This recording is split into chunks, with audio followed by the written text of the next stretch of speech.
All right, today we're going to talk about the open water, right? Taking what we've been doing in the pool out into the lake, the summery feel. So I'm just going to kind of talk about some lake stuff, give you some quick tips. Now, the first thing that we find that happens is when people go from the nice contained pool to open water is we look over the horizon of the water. This is one of the reasons why we love open water. It's beautiful to sit and kind of dream out, space out, see all that space, this big, wide, flat space. It visually takes us out there. When our vision takes us way out like that, we too, the spirit of us, will go out like that too. And there's a disconnect between where you are right now and all that space. It's kind of like when you stand at the top of a really tall building. If you're standing a foot back, no problem. You don't feel wobbly on your feet, but you stand on the edge and you look over and whoa, suddenly you feel kind of terrible. Same thing happens in the open water. You look out there and you think, oh my gosh, what would happen if I'm way out there? The funny thing is, you can't just get way out there. Something has to take you way out there.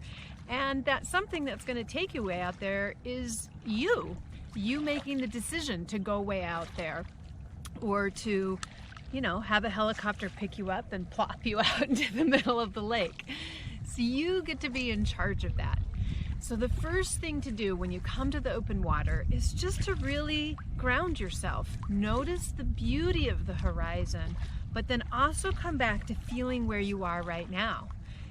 It might just be feeling, gosh, I'm only in ankle deep water and I'm perfectly safe. I'm in control of my breathing, my air, and my movement. So when you're actually ready to get in the water, one of the things that you want to think about, it's not about, swimming doesn't happen about like going that way, going away from the shore. You want to think about going this way, parallel to the shore.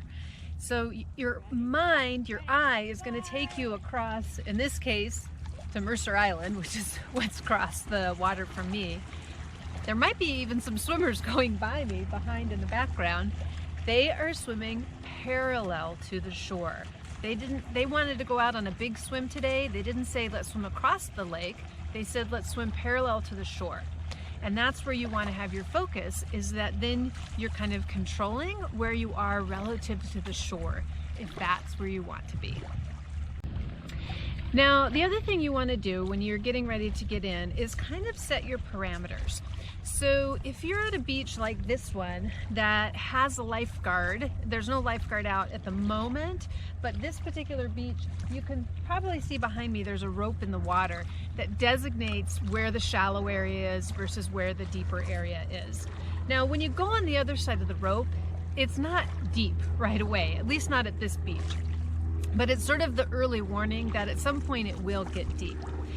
Now, even if those ropes aren't in there, you can assess a beach, and if there's pilings or something to indicate, yeah, this is where the shallow area is, this is where it's going to start getting deeper. These are some clues to know where good places are to swim. The other thing about this is, when you first get into the water, you want to get in and have your relationship be with the water. You don't want to go to deeper water or go near the deeper water until you have made your swimming about you and the water. If you're making your swimming about you and the bottom, then you want to stay where you know 100% there's going to be a bottom. So I start out where it's like 3 feet deep. That's where I start getting in relationship with the water, and I let go of my relationship with the bottom. Because one of the big things, the big unknowns about swimming in open water is where exactly that bottom's going to drop off. Depending on the currents and the movements of the water, the features of the bottom can change quite a bit.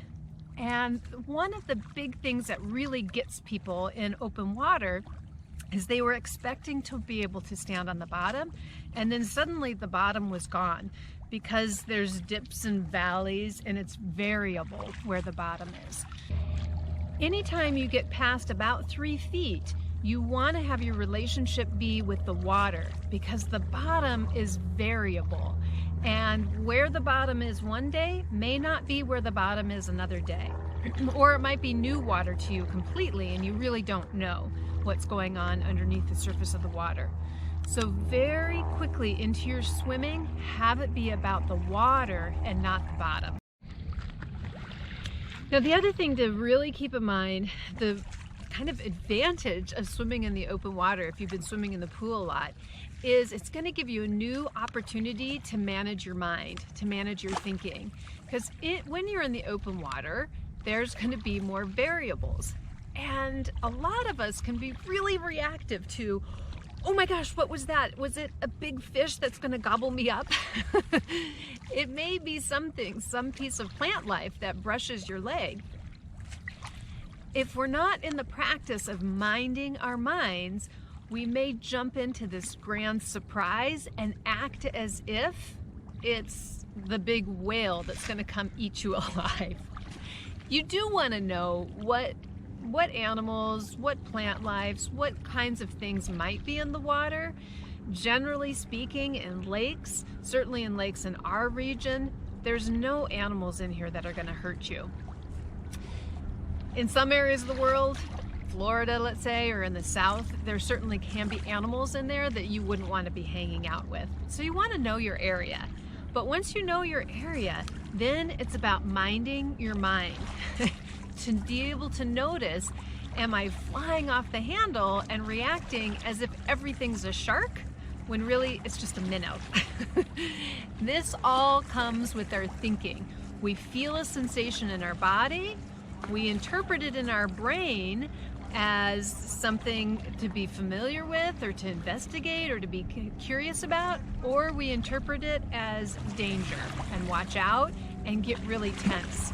When you're in that really tense state and now you want to swim, it's just not going to come together as well. So give yourself some time to get curious about what's in there, to play with and test out your reaction to touching a slimy bottom or having a plant life touch you or something like this, so that you can be in the practice of slowing things down so that you're in charge instead of letting a minnow be in charge of you.